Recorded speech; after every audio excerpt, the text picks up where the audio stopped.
We do that now too. We have family meetings Yes. on Tuesday nights. And this past week, I said, are we ever going to have a family meeting that we leave feeling, just, that was fun. Confident.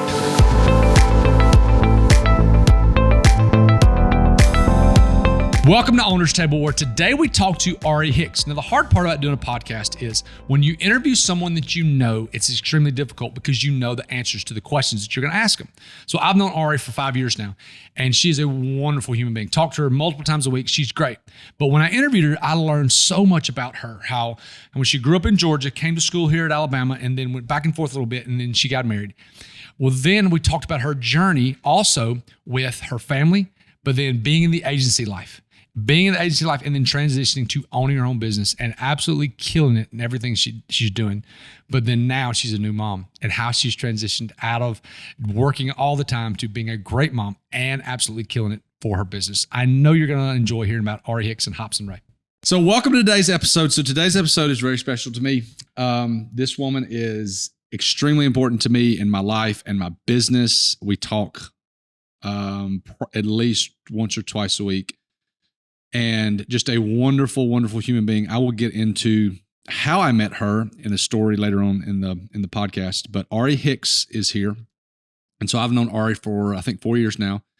And she is a brandologist here in Birmingham, Alabama. She's originally from Georgia, but she's a wonderful, wonderful lady. And we're going to get into her story and her business and babies and all those different types of things. So thank you so much for being here. Thank you. I'm excited to talk with you today. All right. So Aurrie owns a company called Hopson Rae. So tell us what that is, because it's marketing. Kind of. Mm-hmm. It's a little bit different. And just tell them what Hopson Rae is. Yeah. Well, and I love that question because everybody thinks, marketing is everything. So much falls under the marketing umbrella. Mm-hmm. So Hopson Rae, we do brand design, brand visual design, brand strategy, and social media. So putting it into those three categories, focusing on the design of your business. Okay. Visuals, logo, color, fonts, all the things that we've done with you, the brand and marketing strategy piece of it, and then execution on social media and the marketing Understand side. The first one. Yeah. Very easy to understand. What's your logo? What colors are they? What's it look like? What are the variances of it? Yeah. Staying on brand, color palettes, all those things. The last one's easy too. Like, how are we social media managing this? What are we posting? What are we saying? The verbs, the words in there. The middle part, strategy. Mm-hmm. That's a word that people use all the time, but I don't know that they really understand when they say marketing strategy or branding strategy. So go into that a little bit and explain, if you were explaining to a 12-year-old. Mm-hmm. Okay, Jonna's sitting right here, my 14-year-old. You know her, love her. Explain to her what the strategy portion of that is. What does that mean? So in an easy way, I would say why something is what it is and what does it make you feel when you see something or when you touch something or you, like for a 12-year-old, when you play with this toy, does this toy make you happy, excited, explaining it in emotional ways versus the way that it looks specifically. Okay. So brand strategy would be explaining it in those terms, emotionally, the tone of it, all the adjectives and the characteristics of it from a look and feel standpoint. And then marketing strategy is taking all of the brand strategy, all of the design work, and putting it into a marketing plan to execute. So a marketing plan to execute would be, and correct me if I'm wrong, would be what we're posting on social media, what platforms we are on social media. Is one of our goals to be in print magazines? Is TV something for us? Mm-hmm. What about digital? So you've got, not all companies and brands are built the same. And so you've got to figure out what's right for, let's just use Table and Time, for example. What's right for Table and Time? Yeah. Versus what's right for Milo's. Right. Yeah. I mean, and thinking of it as ingredients. So what are all the ingredients of this recipe that are going to make it what the end product is that we want it to be? So your ingredients might be different than Milo's because your Sure. audience is different than Milo's. Yeah. And so in looking at it, not one strategy fits all. There's pieces and parts that are similar across the board, but one strategy isn't going to work for every person and Right. for every business. So talk to me. I want you to brag a little bit. Talk to me about some of the companies with Hopson Rae that you have worked with. Give me some of those that you've worked with, or even so you've worked with these, but you've also helped design these from the ground up. So give me some examples. Yeah. So across the board, we've worked with different clients where they are existing and they already have a brand, they already have a logo. But other times we start from scratch. Like let's use Table and Time for an example. There was an idea in your head that you wanted to execute. You didn't really know what you wanted it to look like, what you wanted the name to be, any of that. And we sat down and we created it from the ground up. Yeah. And we still continue to work on that day to day, and we change it and we shift as we go and we test things. But mainly we work on businesses locally. Okay. To start, we did. But now we have the ability to work with small businesses anywhere and everywhere. I mean, if they have a digital footprint, social media, content development, branding, we can essentially work with anybody and help them bring their brand to life or refresh their brand. If it's a 20-year-old brand, then we can work with them to refresh it. One that comes to mind is a real estate company down on 30A. They had been around for 25 years. Oh, wow. But who is it?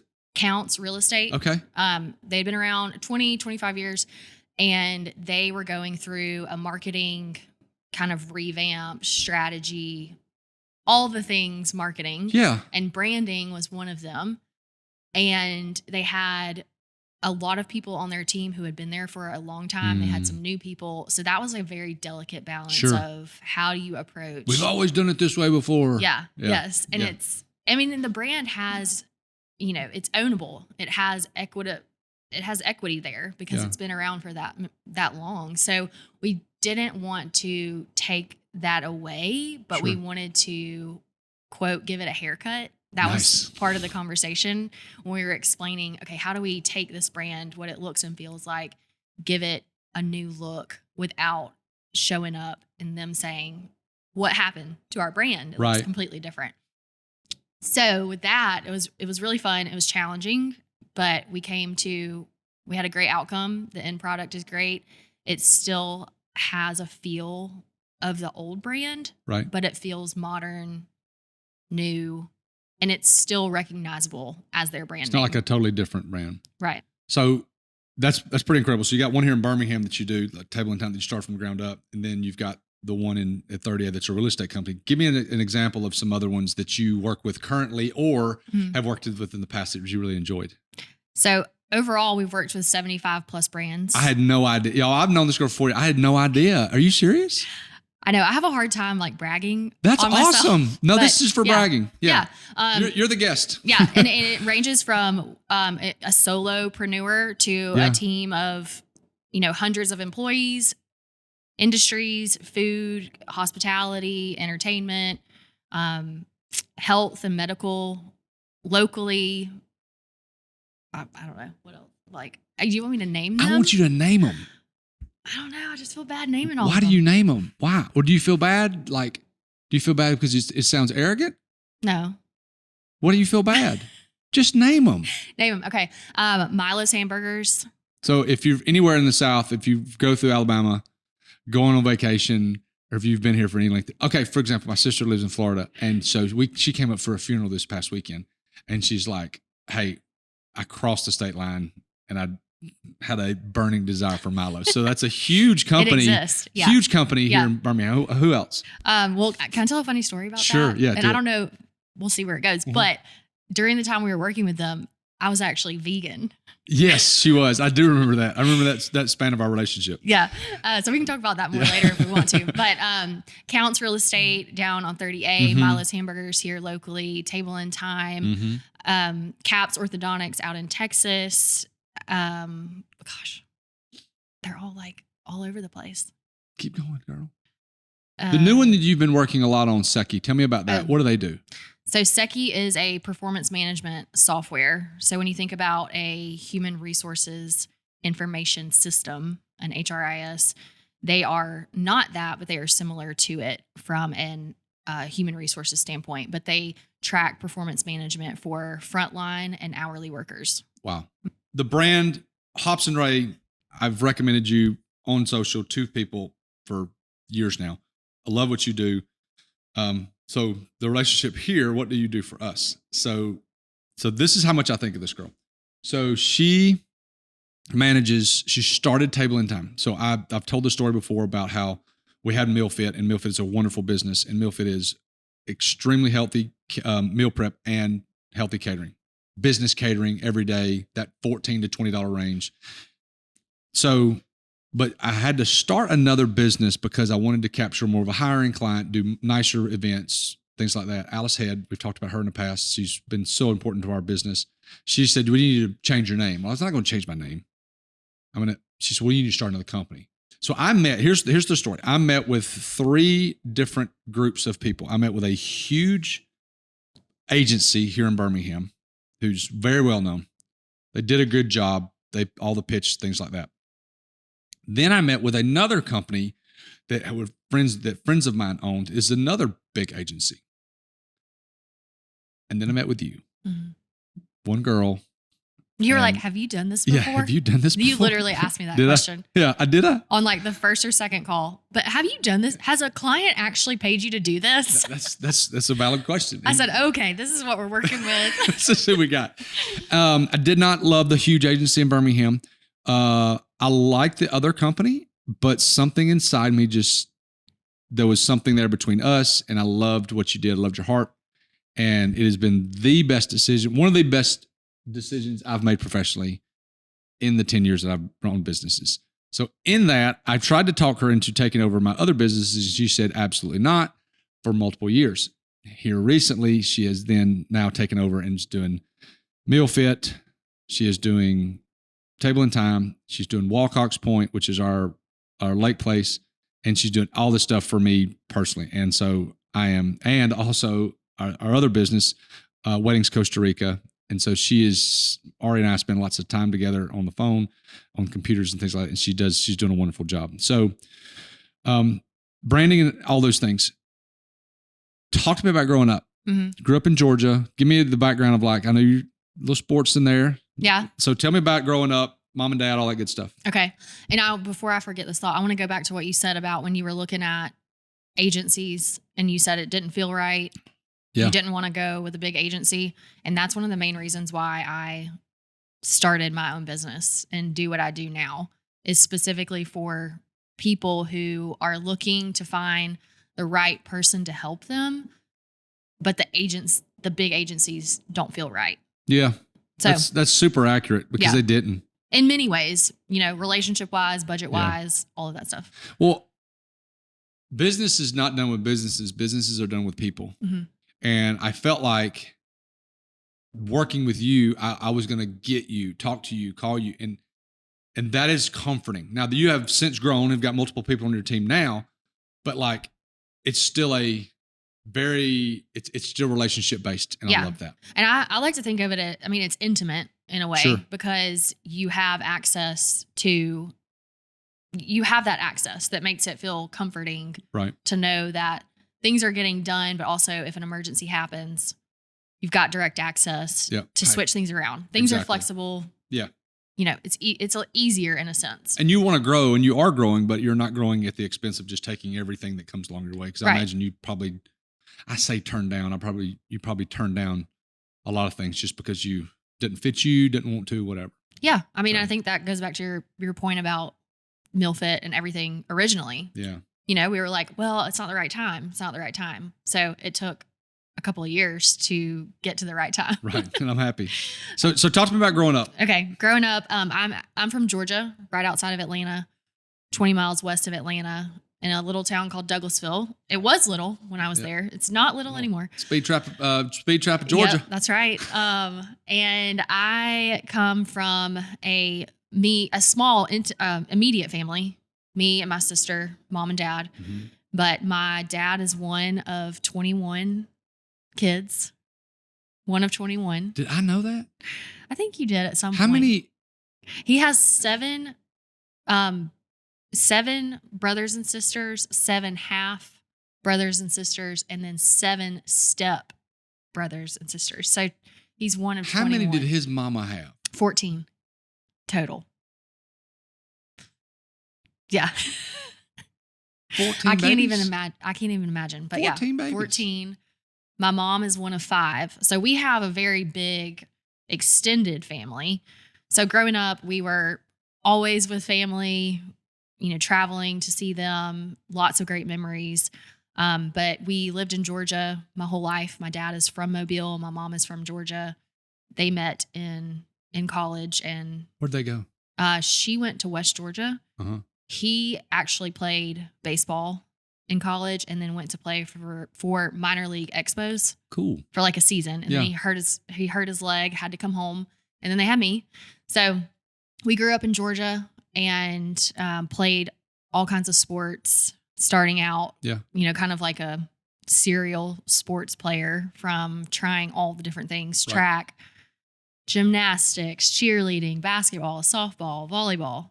That's great. So that was fun. Yeah. That was busy. Mm-hmm. And that's what I spent all my time on. But my dad was a small business owner, and he would have me, one of my chores would be QuickBooks. I would be putting his invoices in QuickBooks, putting his Really? receipts in QuickBooks. So I didn't know that. Yeah, I did QuickBooks probably when I was about 12 years old. So from a small business accounting side, I got to see behind the That's pretty curtain. incredible. So Yeah. So tell me again, which I know I've talked to your dad once or twice about this stuff he's done. What did he do when you were growing up, like business wise? He did warehousing and That's right. material That's right. handling. So warehouse, forklifts, batteries, all that kind Okay. of stuff. And he was a small business owner. He had a very small team of people. He had a warehouse, but he very much was work hard. Yeah. It didn't come super easy, but when he did well, he was able to provide and, progressed as things happened. And then I played volleyball. I played softball my whole life until I got to high school. Okay. And for whatever reason, I just really wanted to try volleyball. Softball wasn't something that I loved anymore. It was a ton of traveling, as you know. And volleyball, it just piqued my interest. And I had some friends that played. So I tried out. I think I ended up making the volleyball team or the varsity team, like when I was a freshman. That was fun. And I just fell in love with it. Yeah. And I think me and you have talked a lot about volleyball, how it's such a team sport. There's so much spirit in it, even when the individual, like, Jonna, if she's making the point, everybody else is so happy for her. Everybody. It's just Everybody pats everybody on the butt after every play, whether you win the point or you lose the point. You can't really tell most of the time. Yeah, you have to have everybody on that Sure. team, but then you also get that individual aspect of it. So I fell in love with it, loved it, played for 4 years in high school. And then when I was going to college, I had the opportunity to potentially play at a small college or a couple of small colleges at the time. And I sat there my whole life. I was like, I'm going to Alabama. I'm going to Alabama. Roll Tide. Why? Why were you an Alabama fan living in Georgia? Dad from Mobile. Was Dad a huge Alabama fan? Yes. Okay. So he was an Alabama fan. We had gone to Alabama games. Oh, yeah. Okay. Never From mind. just the big school standpoint, it was really enticing. Yeah.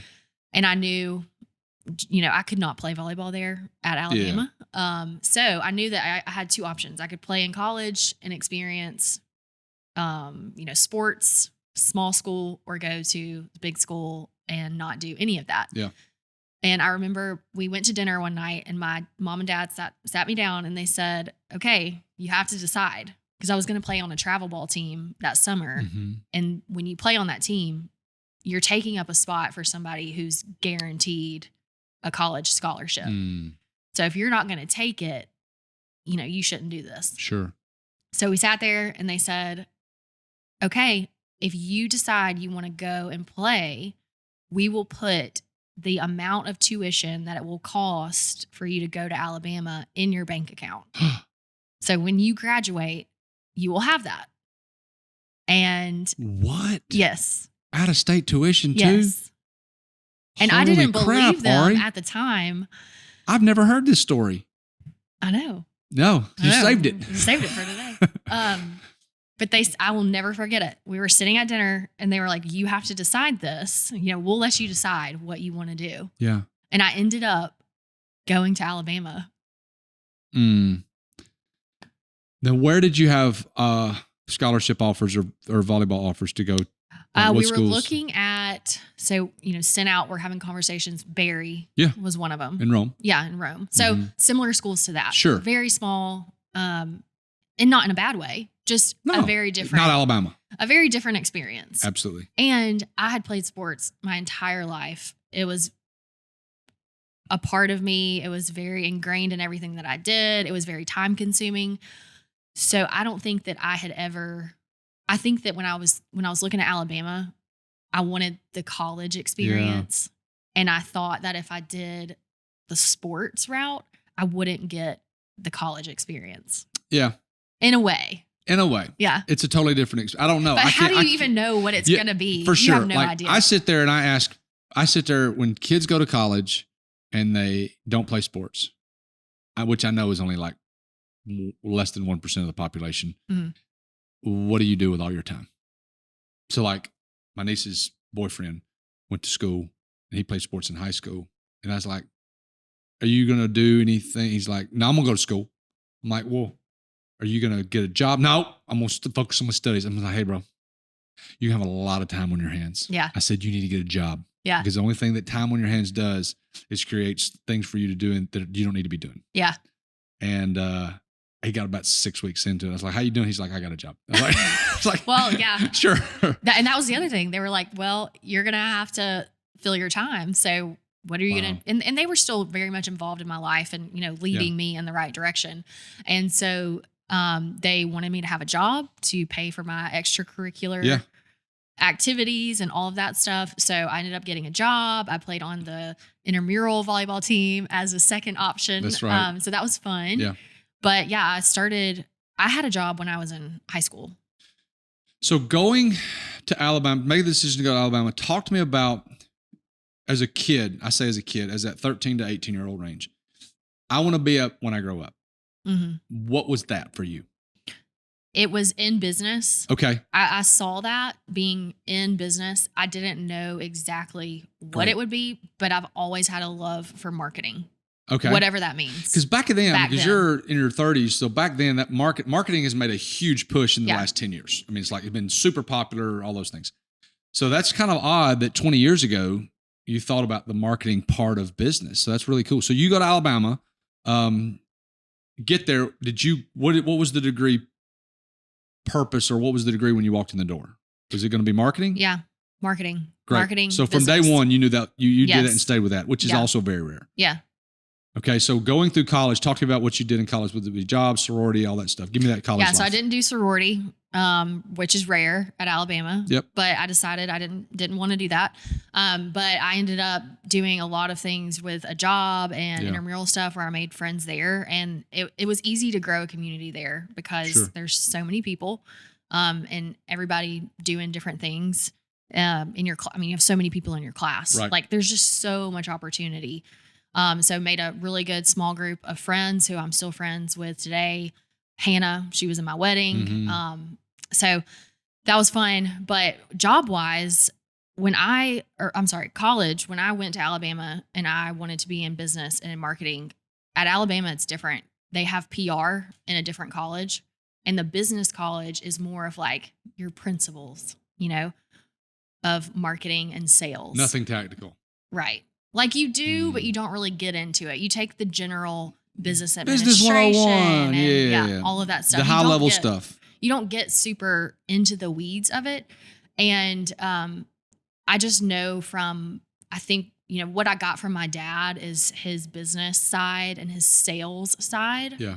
So at that point, I was like, maybe I can do marketing or sales. Mm-hmm. And then that's when it started to I started to understand the difference of what marketing is versus what sales is, which are two different totally different things. Yeah. So in college, get a marketing degree. Where does Michael come into the mix? Great question.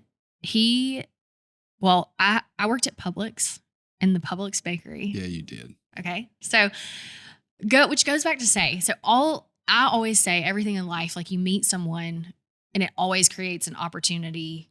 Like you don't know what that person, how you are going to give opportunity to them, or they're going to create opportunity for you. So in college, one of my good friends, her dad was high up in Publix, and it was one of those things where he got all of us jobs. That's wonderful. Publix. Yeah. So that was, something that I did there. And I worked there part-time, but then I also got a local store marketing director job at Chick-fil-A for the Tuscaloosa location. Really? So that's when in college, when I started taking the degree and actually in real life doing something with it. It was. Now, how did you get that job? So the Publix job was a gift. That was so-and-so's dad. That was a lot. That was a freebie. Yeah. So how did you get, so this is a great lesson, I think, for anybody that's in college or high school or whatever. So how did you get the Chick-fil-A thing? I was actively looking for marketing opportunities because I knew that I needed to put myself in a real life marketing situation to learn, to put into play what I'm learning, but also learn the day to day. Yeah. Because I was getting ready to graduate and I was like, what am I going to do? Sure. Am I going to move back to Birmingham? Am I going to move back to Georgia?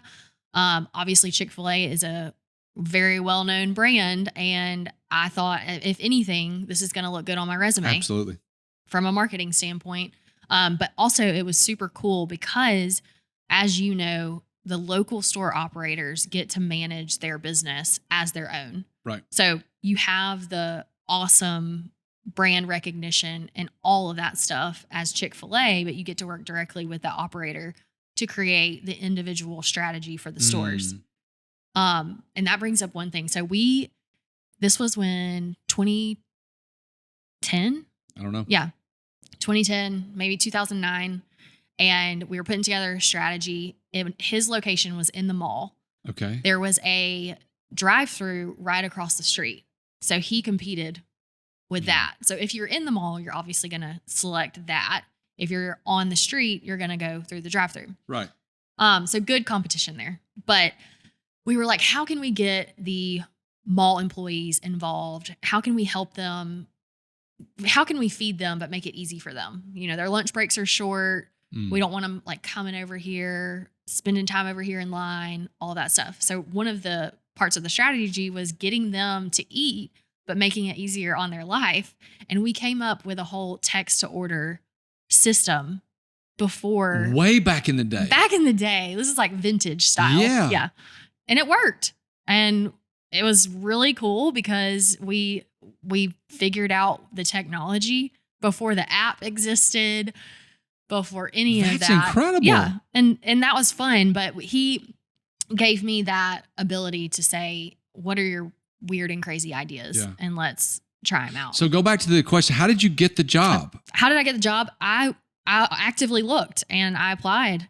Okay. So he had it posted, need a marketing person, and you applied for it. He liked you just like I did and said, hey, you got it. If I remember correctly, it might have been on one of the student platforms where they post jobs of that nature. Yeah. Because it was an hourly job, part-time, just one of those things. And I didn't know him. I didn't have any connections with them. And so that it is, those things like that are out there. Right. But then I'm still connected with him now. When I graduated, he helped me get not really an interview, but an introduction at corporate. Okay. So then I went to corporate, met the marketing department there.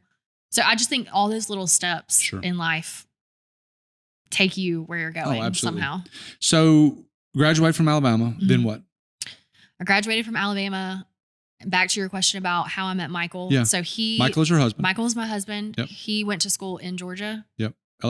Oglethorpe. Yep. In Atlanta. He's from Alabama. He went to school in Georgia. Yep. I'm from Georgia, went to school in Alabama. Yep. And we met at a bar. We met at a bar. We met through a friend of mine and his cousins with his friend. So a friend So you are related? We're not related. Okay, just kidding.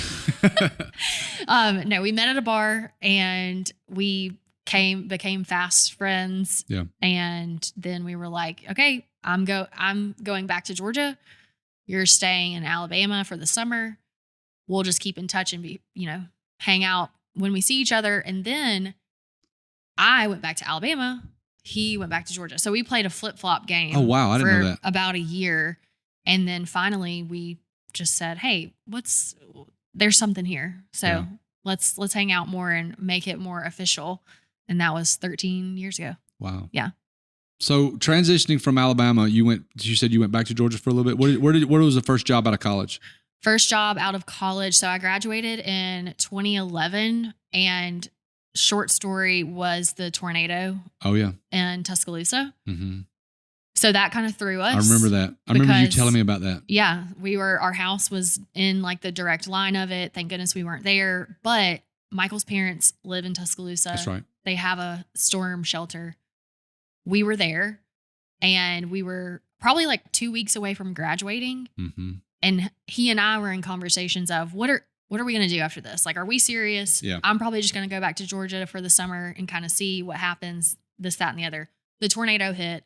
And then it was, okay, what are we really going to do now? It threw like a beautiful wrench into things because it kind of made us all think, wow, like life is super short. Sure. Like that was a crazy experience. And we decided his parents said, well, if you have your job here for the summer, you're more than welcome to stay they have another house. You can stay here. You have a place to stay. Don't worry about it. Yeah. So that kind of helped pull our relationship along because I was able to stay at his parents' other house. We were able to stay together for the summer. And then we kind of said, from here, what does it look like? We're going to live in Birmingham. And then we moved to Birmingham. So you didn't go back to Georgia. Mm-mm. So you were in Tuscaloosa, you stayed with a Chick-fil-A job. Mm-hmm. And then when you went to Birmingham, what did you start doing there? I worked at a mortgage company. Okay. Through a connection through a family friend. Okay. Because at that time it was 2011. Yeah. The job market wasn't great, but going back to what I thought I was going to do would be entry-level marketing, climb the corporate marketing ladder, like CMO. But you also thought that you've always thought you were going to do business. So what was the change? Well, I think that directly relates to business, meaning you have to understand the business in order to do the marketing side of it. But from a business standpoint, I thought I would be involved in a business. Yeah, I never thought I would own my own business. But at that time, there wasn't as much digital marketing. There weren't a lot of digital entrepreneurs, all the things that we see now. So my idea of success, like what is success at that time? Oh, I'm just going to climb the marketing ladder at a company. So got the mortgage company job as, hey, this is entry level. We need you to do some things, but we also want you to help with marketing stuff as well. Okay.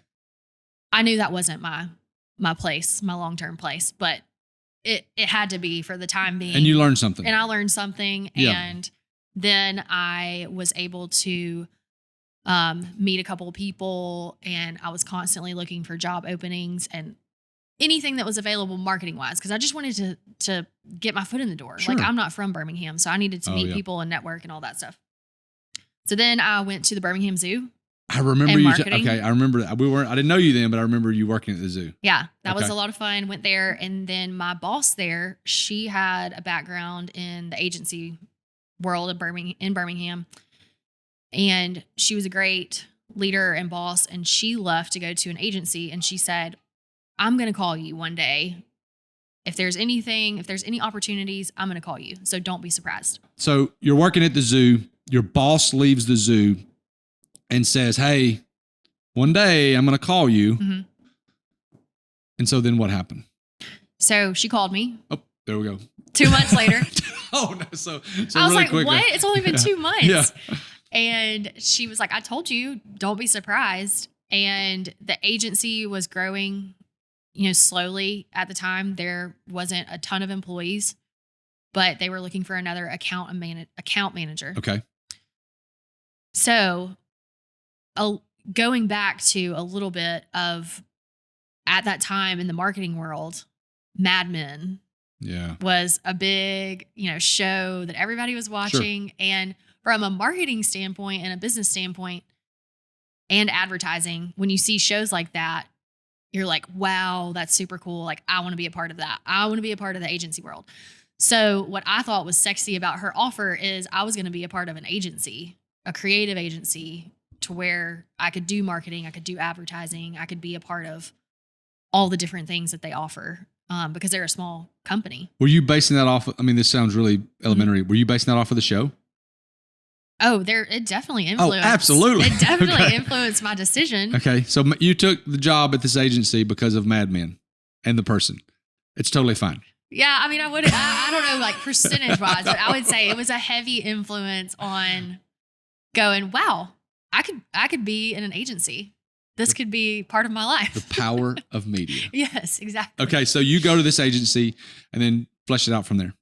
Go to the agency. I was an account manager there and got to work on so many different brands across various industries. And again, because it was small, I got to be a part of all the different things: video production, photography, paid media, strategy, naming projects, branding projects. Not saying that I was the one actually executing them, but I was heavily involved in the creative process, decision-making, inspiration, all of that. And it was an awesome experience. And I think that like anyone who's worked in an agency that before, I feel like would have the same thoughts that it's a demanding world that you live in.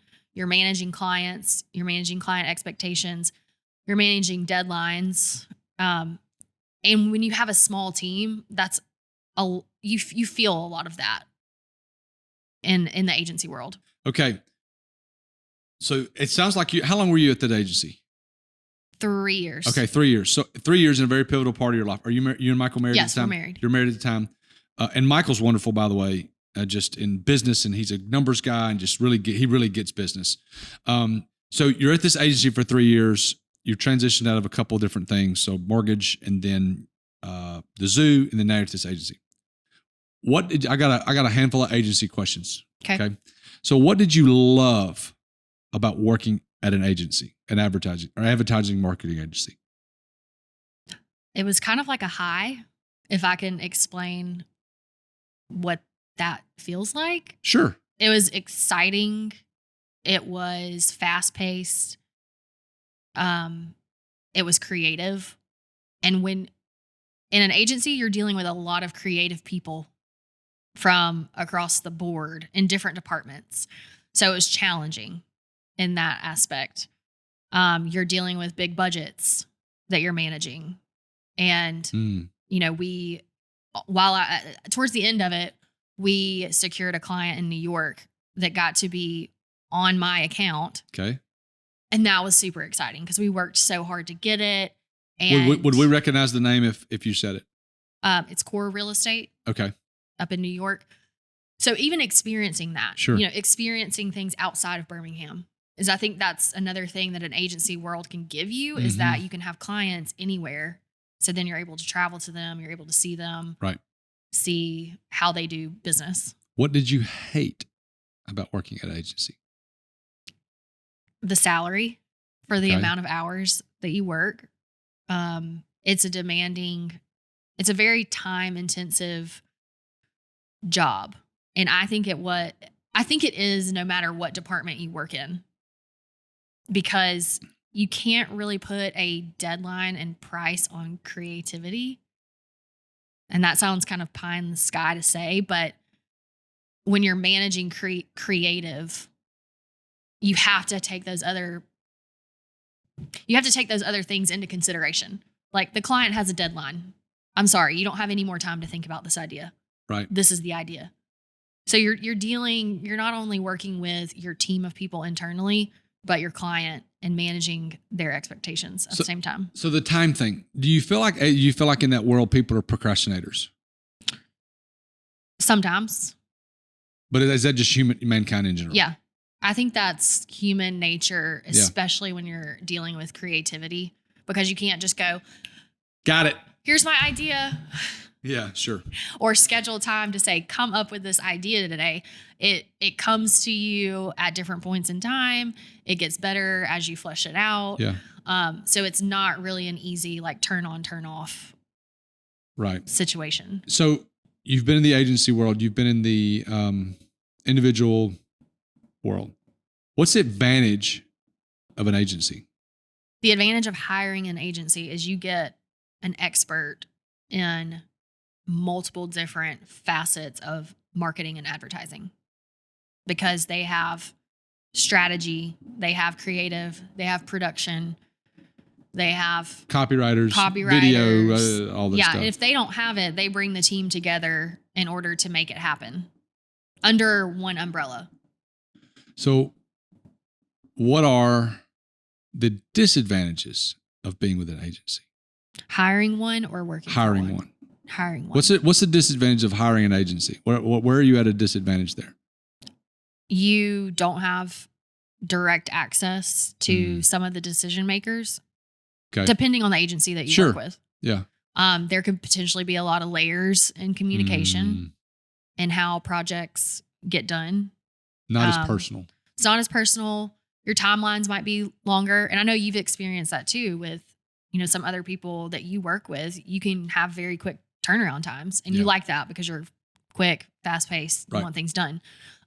So I would say timing is one of them for sure. Okay. So I'm going to reverse engineer those questions. What's the advantage of hiring a business like Hopson Rae, where it's not an agency, it's you and a couple of people that you work with that has a limited number of clients? What's the advantage of hiring you as opposed to XYZ agency in downtown Birmingham, Atlanta, New York, wherever? The personal aspect of it is my number one thing, because from your business standpoint or anyone's business standpoint, the more I know about you and your business, I think the better outcome, the end product is going to be, no matter if it's a branding logo or if it's a marketing strategy. I think the personal connection really goes a lot further than some people think. And the ability to have that personal connection, like one-on-one, me and you're not talking to 5 members of my team.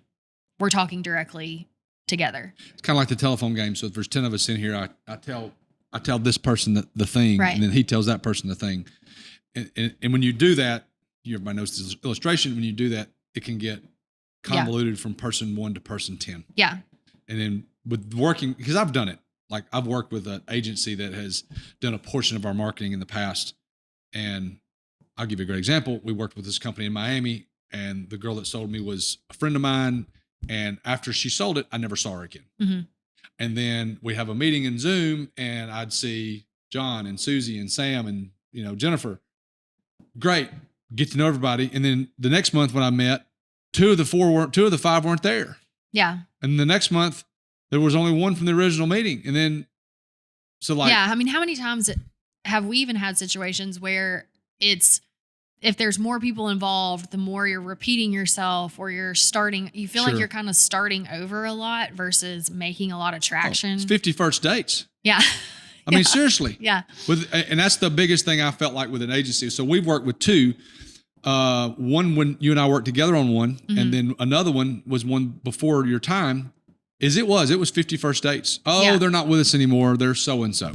Well, and that, all that to say, this is not a bass marketing agency session. This is not. No. I'm just talking about you and what I've experienced, but also, and this is not a sell. I'm not trying to sell Aurrie and Hopson Rae, but this is just what I've experienced in the multiple years that I've done this. Is having a human to talk to that understands all your things. It may not have 150 clients, but they're talking to me. They understand me. They understand my. It just makes a difference. Yeah. And when people ask me why am I doing what I'm doing and what's my long-term goal, we've talked about this a lot.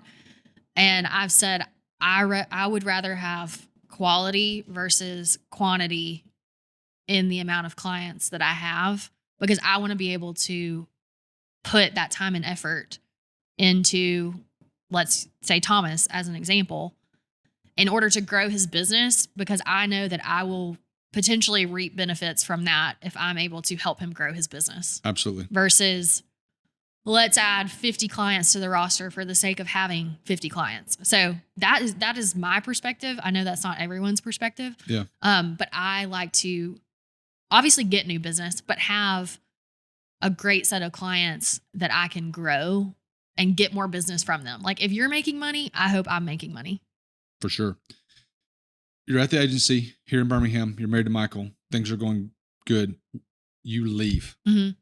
Tell me about that process, because here's I get this all the time. Guy sitting in a room with us would love to own his own business one day. But it's very, very hard sometimes. I hear this. I can't tell you. I got my next door. I mean, I could go down a list of people that they want to do their own thing, but they're just scared. Mm-hmm. So talk to me about how you did that when you left the agency and started Hopson Rae, because that is so encouraging to a lot of people. I have a little piece in between that is when I went to Red Diamond Coffee and Tea. I forgot about that. Yeah. Okay, so go ahead. Yes. Okay, so I left, as we were talking about, agency work life is very intense. It can be chaotic. It's exciting. It's all the emotions. But when I thought that me and Michael were going to start a family, at that time, I wanted something that was a little bit more corporate. And you know, when you say corporate, you think about schedule. Corporate is never a positive word, life, though. Yeah, sure. You know, things like that. Yeah. Stability. Yeah. All of that. And I was at a point where I also loved the creative side, but at the agency, I was project managing. I was client managing. I was creating strategy, but I wasn't creating visual creative. I was a part of the process, but I was only one minute piece of it. Sure. So I loved the strategy part, and I wanted to experience marketing strategy, corporate side. Okay. So I went there, and then Red Diamond. For everybody that's not in Birmingham, Red Diamond is a huge company here in Birmingham. They service 100-year-old company. 100-year-old company. They service people all over the Southeast. I mean, probably in the country. Nationwide. Nationwide. Yeah. Okay, so it's a nationwide company, but it's based here in Birmingham. So go ahead. Correct. I'm sorry. Yeah. So I was able to do retail marketing strategy there for the coffee and the tea. This is where you learned all the SKU stuff and I remember the planograms. Okay. Yes. Okay. The package design. We've known each other for 4 or 5 years now, and so yeah. Okay, so I remember this now. Okay, so go ahead. So you're at Red Diamond. Yes. So focusing on customer marketing strategy, so business to consumer, direct to consumer, and then the sales side of that too, meaning helping the sales team pitch the products to Walmart, Publix, Target, Winn-Dixie, all the things. So you're having to sell to the big boys, but you're also having to sell to Susie, who's going to go walk in the store. Correct. And buy wow. it. That's but pretty you awesome. have to get the product on the shelf in order for Thomas to buy it from the store. Yep. So it was like a full circle. That's great. Yeah, it was full circle. So that was really cool to be able to see. Well, then once we get it on the shelf, what are we doing marketing wise to sell the product to the consumer, and then them to purchase it and then start the process over again. Yeah. We launched a new product. We launched a cold brew product there. So I was part of the research and development for that, from the design of the bottle to tasting, actually being able to taste all the different iterations of it and come up with the different flavors. Yeah. So that was really fun. And I worked with an agency there who was in Chicago. So we had an agency that worked on the business that I managed while I was there. Gotcha. So I loved that, but then I felt like I was missing my creative side. Sure. And I was like, okay, I feel like I'm at a crossroads because I love strategy, but I also love creative. And I'm at a point in my life where I could potentially take a leap of faith and start my own business. But what made you think that? Like, tell me the practical reasons in your brain. So you're at Red Diamond. How long were you at Red Diamond? 2 years. So you're at Red Diamond 2 years. What made you think in your mind? So tell me when the thoughts came of, hey, I could do my own thing. Okay. At the time, I was making really great money. At Red Diamond? At Red Diamond. Okay. It was very stable. It's a 100-year-old company. It's only going to grow. Sure. There's a lot of opportunity. There's a lot of opportunity to grow. When I got my first raise, and sorry, I don't know if this can be something that we say, so I'll come back to it. Say it. But I got like an 8% raise, and the CEO said he couldn't remember the last time he had given an employee that high of a percentage raise. He was like, this is not typical. I can't even remember the last time this happened. So I felt like I was making a difference, and I was bringing new ideas to the table, and I was like, there's a lot of opportunity here. But at the same time, like something was tugging at me saying like, there's something different for you to explore. Yeah. Talk about the financial part of it as much as you can, of because here's the rub. Johnny wants to go do his own thing, but Johnny makes pretty good money. Mm-hmm. And Johnny's going to leave this pretty good salary to go do his own thing. But in order to go do your own thing, you have to take that proverbial leap that everybody talks about, where you go from good salary to nothing. Mm-hmm. Yeah. How did you do that? Like, don't give me theory. No. How did you do that? Because that's the question that everyone asks. I sat down with Lisa Beck Shook. She used to be a client of mine at the agency, but she became a friend and kind of a mentor, a business mentor for me. And I told her what I wanted to do because I knew she would be the one that would support me and say, okay, you need to think about this. This is a good idea, or no, this is a terrible idea. And I sat down with her and I said, this is what I want to do. Do you think I'm crazy? And she said, no, you should absolutely try it. But this is what you need to do. You need to put together a 30, 60, and 90-day timeline. This was on July 5th of 2018. And she said, put together 30, 60, 90 days. And in the 30 days, do XYZ. In the 60, leading up to the 60 days, do XYZ. Nearing the end of the 60th day, you turn in your notice and you start having that conversation and give them well enough notice to work out finding a replacement, or just give them the option to decide, hey, we want you to stay for the month, or, or give you a lot gotta more leave money now, or whatever, yeah. She's like, but give yourself the 60 days to do all of the things in between that, but also start saving, putting the money aside to where when you stop getting that consistent paycheck, you have that little nugget of money to work from. Okay. So I'm going to even go deeper on you. What are some of the things you have got to, actually, what are some of the things she said to do in the 30 and 60 days? Because that's the thing. Mm-hmm. That sounds great on paper. You got to do these things in 30, but like, what did she physically tell you to do? Like actually tell you to do? So the first thing is, if you're creating your own business, what does this business look like? Okay. What is the name of this business? Okay.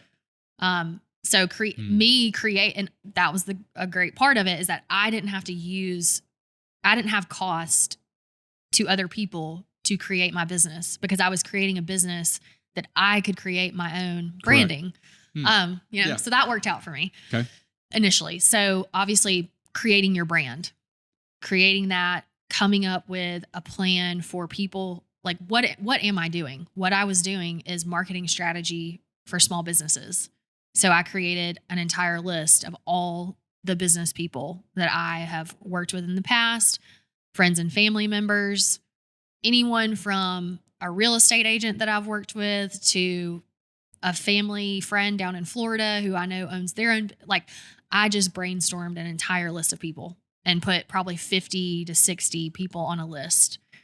And then I started going down that list and reaching out to them. In the 30 to 60 days before you gave your notice? Oh, yes. Okay. In that time, I created what my company does, my pitch, and put together how I was going to do outreach to them, had phone calls with them, had meetings with them, understood where they were in their business marketing wise to see how I could help. So I started basically getting prospects through my outreach, my cold outreach, if you will, and setting up potential opportunities. Hey, in the next, whatever time period it was, 30 days, I'm going to be doing this full time. So I just put that on their radar and started getting, quote, clients set up to where I was working on some of them during that time period while I still had my job. Sure. But then just communicating that this is what I'm going to be doing full time. So on my first day of Hopson Rae, I had a client meeting already set up. So it was really planning out through those 30, 60, 90 days, not only saving money, but planning out how I was going to start with work. Like, I had work that I was doing. I don't know if I ever heard that before. Yeah. So that's great. So let me recap. So you meet with Lisa. Lisa says, have a 30, 60, 90-day plan. In the 30 and 60 days, create your company, create your logo, create who you are. In the 60 days, tell everybody and figure out what you're going to do, sell, market, produce, whatever. In the 60 day, before the 60 days is up, make a list of everybody that would speak to that you know. Old people that you had worked with, friends and family, whatever. Yeah. And contact them, get appointments. All doing this while still giving your full effort to Red Diamond. Oh, yes. Working your 40, 45 hours a week, but yet in the other hours, coming up with all these things. Yeah. And I'm a huge believer in not burning bridges. No. And I really value relationships. So I wanted to make sure that, I didn't want this to be something I was doing behind someone's back with, a job. Yeah. But I wanted to make sure I communicated that and did everything that I could to leave on good terms, And when I did leave, it was a great relationship to where they said, hey, if we have marketing things that we need, we'll call you, or don't be surprised if we call you. Yeah. So that, if I didn't sit down with Lisa to create that, sure, I probably would have felt like I was actually jumping off a bridge versus had somewhat of a plan, even though it still was extremely scary because it was almost like a week by week situation. Like, how am I going to get more clients? How am I going to get more work? So that wasn't something easy for sure. How much did you make in the first year of owning Hopson Rae? 90,000. Dang, that's great. That's really good. Okay. That's wonderful. I don't know if I've ever heard the granular parts of that story. So that's great. So thank you for sharing that, because that's going to give life to somebody. Yeah. So I'm going to jump ahead a little bit. What do you like most about owning your own business? I feel like it's a trifecta of flexibility, and I'll explain a little bit more about that. Being able to do what I love while also still supporting my family in my version of how supporting my family is, while still having something for me creatively and also that helps other people and helps clients. So that's a wonderful answer. Yeah. That's awesome. This is a weird question. How many people, how long have we owned Hopson Rae? 5 years. 5 years. Yeah. So where we are now, 2023, how many people, and I hate to say turn down, how many people do you turn down or say no to a week, a month, whatever? I think it ebbs and flows. Yeah. But sometimes it feels like weekly. It really just depends also on the nature of the business and the capability that I have to help. A lot of times I still love having those conversations because I can still connect them with someone else who can help them. And that's the other awesome thing, is bringing other strategic people in to say, I don't do this, but here is who I work with to do XYZ, and they're amazing. Yeah. If I can be a part of that process somehow, I would love to be, but they're the expert in that field. Yeah. How can I help y'all get connected, and how can I help the project get further along? That's a great answer, because we have that happen to us sometimes at Table and Time. So there's always these 5 or 6 weekends a year where seems like everybody's having an event, and we get full, and we point them to Savoy, or we point them to Trey Luna and say, hey, these guys do a great job, call them. And they do the same for us. And that's a great thing about being a good business owner. Yeah, exactly. So one of the things we like to talk about here is that we've talked about business a ton, and I love that. But one of the things I always want to get into is how, as a mom and a spouse, do you continue to run a successful and growing and thriving business, but also raise that little human? So we talk about, and I was along the whole journey of this, and so I feel like I'm invested. Yeah. So you've got a wonderful child. Yes, little Birdie. Tell us about Birdie. So Birdie was hard to get, in the story of how we got Birdie. So she's our rainbow baby. Okay. So explain that. So rainbow baby, we had some fertility issues and went through the infertility journey. And we always knew we wanted to have kids. Yeah. But in the back of my mind, I always, for certain, physical reasons, I always thought, I feel like I might have a hard time. But I was always told, no, you're fine. Everything's going to be fine. So when we started the process, we really I didn't want to worry too much about it. Wanted to see what happened. We weren't putting like a deadline. We weren't like, we have to get pregnant by XYZ. We were just, very free flowing of like, okay, if it happens, it happens. It didn't. So then we started getting a little bit more serious about it. Probably by, I think it was year 8. I was like, we've been married for 8 years now. Like all of our friends have kids. Are we going to do, like, what are we going to do? Are we going to do this? I started to feel like I was getting behind Pressure in that sense. Yeah. So then we started trying and it didn't work out immediately, which if it's very common that's to happen. But, then came across the infertility journey with having a miscarriage. Mm-hmm. And I think that it was very hard to deal with that. And it is very common, but it was extremely hard to deal with that. And at that time, I was extremely thankful that I did own my own business. Mm. Because it was also hard because I couldn't stop work, but I still had to deliver to my clients, but my clients really supported me. Yeah. And they were like, we're here for you. Yeah. Like we can take some time, it'll be okay. We're here to support you.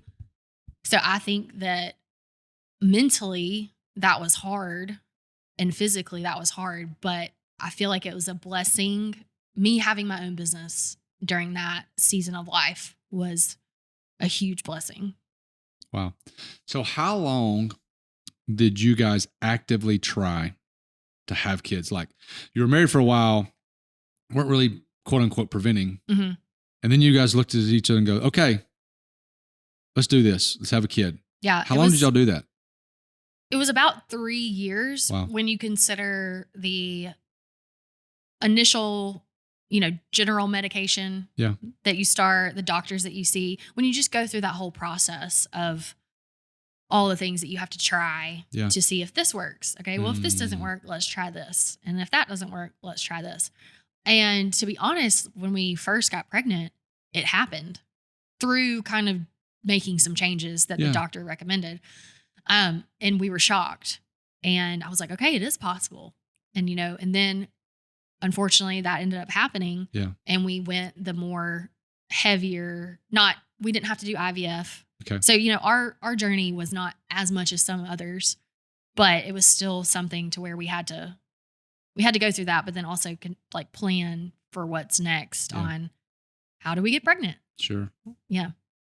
So after having Birdie, who's just as wonderful as she can be, things change. Mm-hmm. Life changes.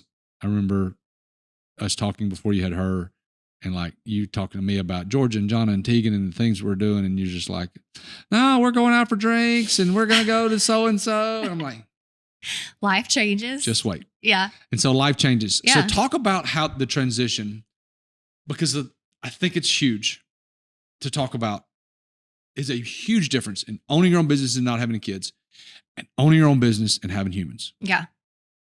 Talk to me about the adjustments you had to make and how your life changed around that. I will say I value time so much more now because it is, it's something that you have other responsibilities now. So the time that you have in the day to work and get things done is much more valuable. Right. But also the balance of, you and I talk about it a lot. We love ideas. We like to come up with new things to do. Like we're just constantly kind of always thinking. Mm-hmm. And now I have Birdie and I'm like, she's a huge part of my life. Oh, and she's absolutely. So important to me. So how do I take the work that I was doing, a lot of the work that I was doing, and still stay at that same level, but incorporate her into my life now as a good mom, still being a good mom, a good spouse, and also still doing the quality of work that I wanted to do. Talk to me about having a kid, having a husband, having your own business. Those three things. Like, have you found that there have been things in your life that you've had to put down because of adding the human to that? What are some things that you've had to just say no to? I say this all the time. Yeah. Saying no is a superpower. Oh, yeah. So what have you had to say no to that you may not have had said no to 3 years ago? So potentially certain friendships or more business or things that me and Michael had been, traveling, things in general, just day-to-day life. But I think you've read the book too, The Joy of Missing Out. Oh God, you did recommend it. I recommended that book to you. And it is like, no is a complete sentence. So I've also had to tell myself no.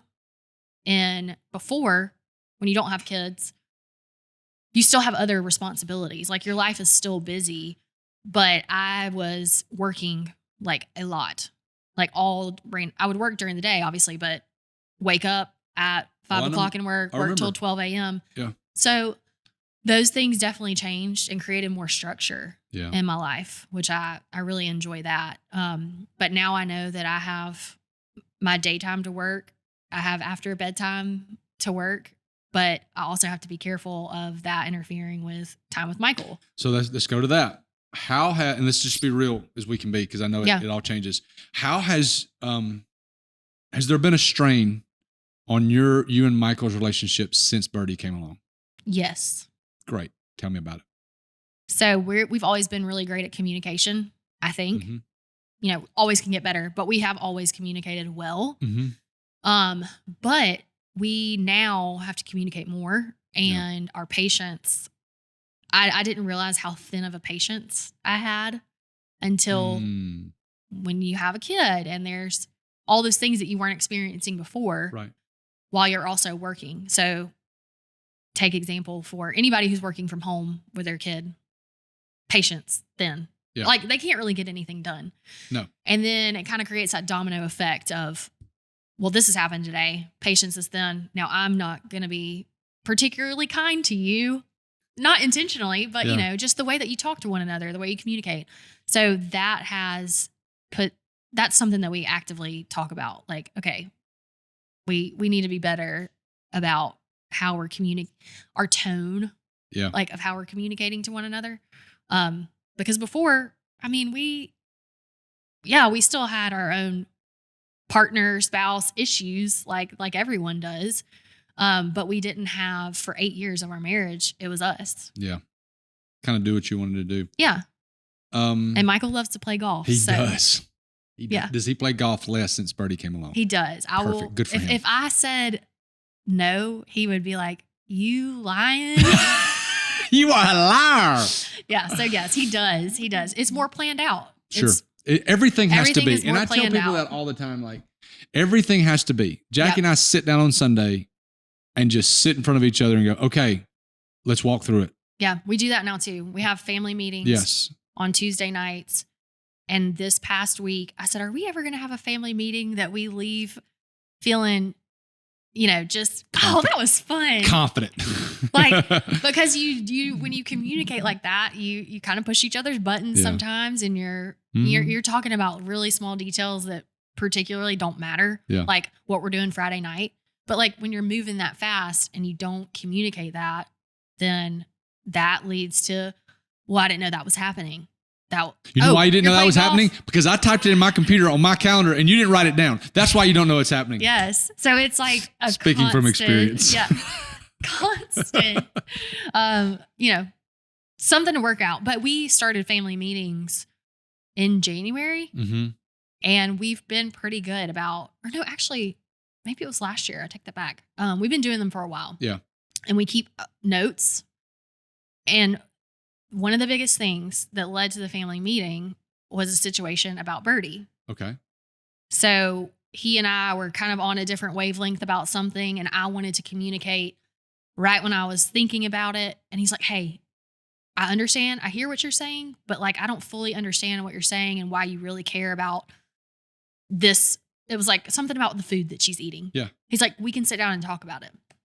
And I was like, why do we have to sit down and talk about, like, we have to have a formal meeting? And he's like, yeah, I think that if we had a formal meeting to like really sit down and talk about all this, we have that designated time on that designated night where we can just come and we have a lot of things to talk about, or maybe we don't have a lot, we have a lot of things. We might not have a lot to talk about that night, but we have that time to talk about it, because my comment to him was, he works extremely hard. He is super diligent at work. He's in numbers. He's spreadsheets. He would be looking in a spreadsheet for hours and hours and hours. And I said, I want that same attention in these things that I think are a big deal, but you think could be silly. And he's like, well, then we need to have a meeting. He's like, if you want me to treat it like work, we need to have a meeting. And I said, okay. So we have a meeting. You give too. So we have the meeting now. That's great. I think that one of the things you've done a very good job at since us meeting, because when we met, you were on the fertility journey. I don't even know if you were trying. Yeah, you were trying at the time. Mm-hmm. But you do a good job at saying no, like to me. Yeah. And we've been together forever. Hey, let's talk about this at this time. And I think also you leverage, you do a good job at communicating, but you also leverage technology in that.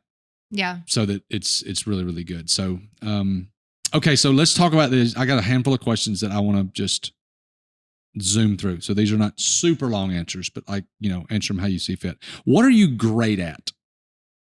What are you great at? That's a hard question. Tell me. What am I great at? I'm great at building relationships, I think. Okay. Is that your answer? For now. Okay. Let's come back to it. Let's come back to it. We don't have a family meeting we're going to go to. What do you got to work on to be a better human? I need to work on I think it's constantly working on myself in different ways. Like what? Like what? Like what do you? I'm working on myself. That's super vague. Like what do you got to work on? Like what are the one or two things? Like you drink too much. Oh, you need to exercise. Okay. I don't know. Yeah. What do you got to work on? Exercise. Okay. You tell me all the time. I do. That it doesn't matter what you do. Move your body. Just move your body at some point in the day. Mm-hmm. And like we talked about earlier, scheduling stuff. I think I let the day get past me, and I just need to. I need to exercise. Move my body. Okay. What are your thoughts on building a personal brand?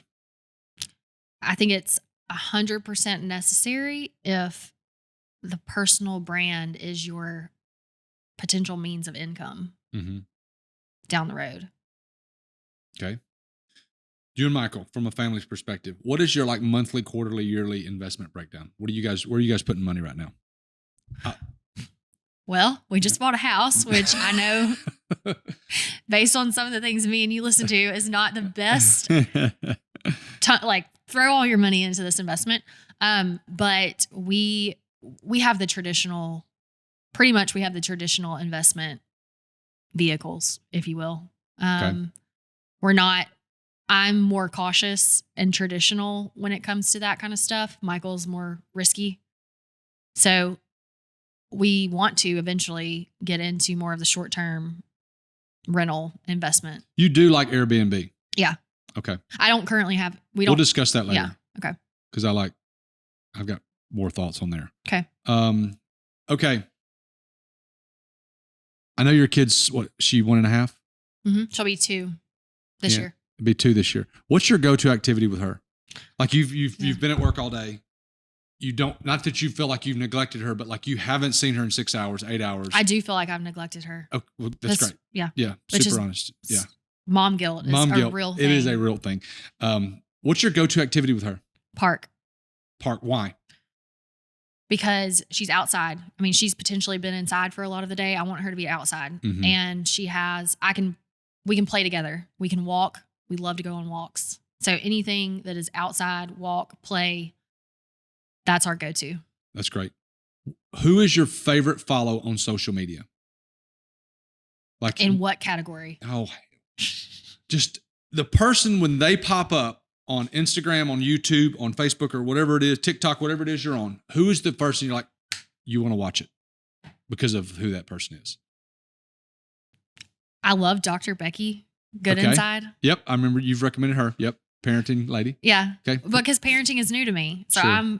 I'm constantly learning. Okay. And I think that we haven't really talked about this, but the whole idea of gentle parenting, I hate it. I hate it. it's a struggle, but is, it's something that I'm like, okay, I want to explore this. I want to learn more about why this is what it is and how I can try it to see if it works. So, Okay. Great segue. What are you focused on really learning right now? parenting, Okay. parenting and the balance of like law. I don't necessarily know how to say this, but like generational wealth. So like how are what me and Michael doing right now going to benefit Birdie and potentially siblings in the future? Great. I've got a great recommendation on that from a book standpoint. Mhm. And I'm learning a lot about that right now. Mhm. So we can sit down and talk about that. What's your favorite vacation that you've ever taken? We love to travel. Yep, you do. Let's see. My favorite one, it's hard to say. Pick one. Germany. Okay. Oh, I remember that. It wasn't long ago. Yeah. Great. Okay. What's your favorite vacation that you've never taken? A wellness vacation. That was a very quick answer. Tell me about what that looks like. It looks like health, wellness, and relaxation, because we like to go on vacation and indulge versus really disconnect and relax. So that's something that that's something on our list, to really disconnect and focus on, like, very much so health and wellness. Not like Unpack it. Like, give me an example. Like, if you were to put it perfect on paper, as Jen Ryan says, what does that look like? Give me a 2 or 3 day thing. Like, give me some examples of what that looks like. It's you arrive, you have no connection to Wi-Fi. You are told that for this part of the process, no technology, and you're in the middle of a desert, and you're doing things, health, mind, and wellness, whether it's activities, it's mindful things, but it's whatever you want to call it, 3-day just decompression. And I don't know. It's good. Like, I can see it. And there's a couple places like out in Arizona that offer that. Got a great idea later on. Okay. So what's the best book you've ever read? The best book I have ever read is, okay, so let's just say this. I'm not a big reader, or I wasn't. I was not a big reader up until a couple of years ago. Okay. And I typically like to read self-help books for the most part. So I love The Joy of Missing Out. We've already talked about that. Yeah. And I love The Brand Gap. It talks about, it's a very short book, which I love short books. And I like to read physical books in order to write in them and take notes and reference back to them. Me too. So audio isn't always something that I love to listen to, but I am listening to audio on some of them. But I love The Brand Gap because it talks about the gap between creative, like how you bridge the gap between what a strategy is and then what the creative piece of that is, and then how it affects an entire business. Awesome. What else for anybody out there about just you and in general anything else you want to say to people that you just didn't get out? I don't think so. Perfect. So if someone were to want to talk to you, advice, want to hire you, want to get your thought, anything, what's the best way to get in touch with you? Visit our website, which was newly redone. Yes. We're proud of that. HopsonRae.com. Okay. Follow us on social media at Hopson Rae. and yeah, just connect. Where can someone sign up for your newsletter? So let me say this. Let me give a plug. She's got a great newsletter. It's very informative, very fun, and it's not like over the top. It's just like it's an easy, fun, informative read, and you can sit down and read it and get something out of it. Every time I've read it, I get something out of it. Well, and I think when we talk a lot about experience and like how your current clients that you have, how are you nurturing them? How are you giving them value, adding value to them? And that's part of my strategy is I want to provide value to you in whatever way, whether it's just a nugget of information that you can take away and implement, or you're like, hey, I have this idea. I want to call Aurrie. Perfect. So on my website, believe it's in the footer. Yeah. You can sign up for the newsletter and connect with us. There's a contact form on there. Connect with us on social media. HopsonRae.com. Wonderful human being. Aurrie has got a great team and can just do so many things for you and your business, and is just awesome to talk to. So anything you have for her, please reach out to her. This has been great. I so value, love you, appreciate you, and just all the things that you've done with us and for us, but also just the relationship. So, and I try to tell you as much as I possibly can, but I really, really do appreciate you and just who you are. So thank you. Thanks for joining me. Thank you. Bye.